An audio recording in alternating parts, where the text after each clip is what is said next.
Savannah from the Sardinia Library, and I'm going to read The Gum Chewing Rattler by Joe Hayes. When I was a kid growing up in Arizona, I used to love to chew bubble gum.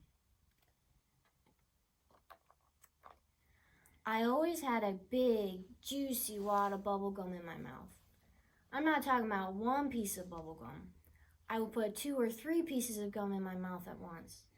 I might even put 6 or 7 pieces of bubble gum in my mouth at the same time. I would be chomping away on bubble gum all the time, even when I was in school. My teacher would see the wad in my mouth and snap, "Get rid of that gum!" I had to take the gum out of my mouth and wrap it in some paper and throw it in the wastebasket. I didn't really care. I always kept another package of bubble gum right in my shirt pocket. My mom was the one who would really get mad at me, though, because I would forget to take the gum out of my shirt pocket. I'd throw my shirt in the wash with all the other dirty clothes.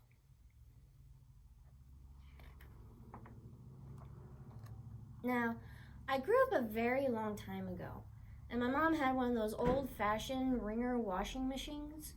Her washing machine didn't spin. She had to put each piece of clothing through the wringer, and the rollers would squeeze the water out. She would put my shirt through the wringer, and the rollers would squish the bubble gum right into the cloth and make a big, gunky stain all around the pocket. My mom would say, "Look at this! You've ruined another shirt!" But then one day something happened that changed her mind, and she never got mad at me again for carrying gum in my shirt pocket.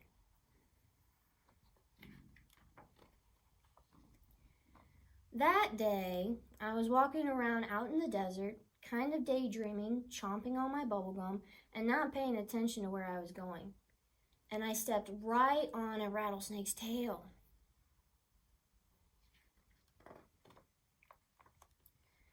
The snake couldn't rattle and warn me because I was standing on his tail, so he didn't even worry about warning me.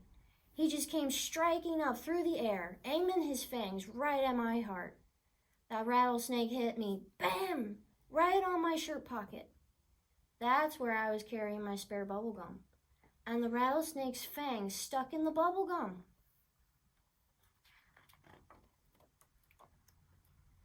There I stood with my foot on the rattlesnake's tail and with his fangs stuck in my shirt pocket. He was thrashing around and whipping up against me. I was so scared I couldn't even move. I just froze there, staring into his beady little eyes.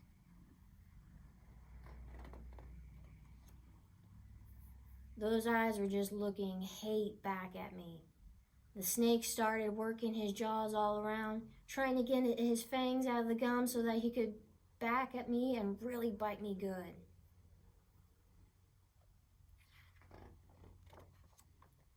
But, of course, as the snake was working his jaws around, trying to get his fangs out of the bubble gum, the gum kept getting softer and softer. The next thing I knew, there was a little pink bubble coming up out of the rattlesnake's mouth. It got bigger and bigger till it was twice, maybe 3 times the size of a basketball.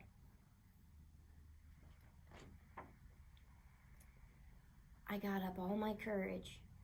I brought my hand up slowly and pop! I broke the bubble. The snake went flying back and his head hit on a rock and it knocked him out cold.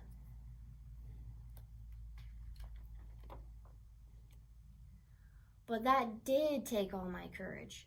I fainted. I fell out in the other direction.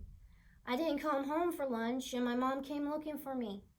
She found me lying there on the ground, and lying in the other direction was a rattlesnake with bubble gum all over his face.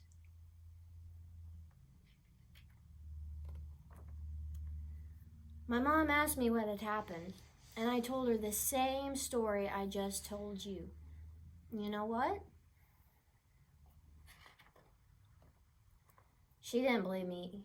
She didn't believe it. Did you?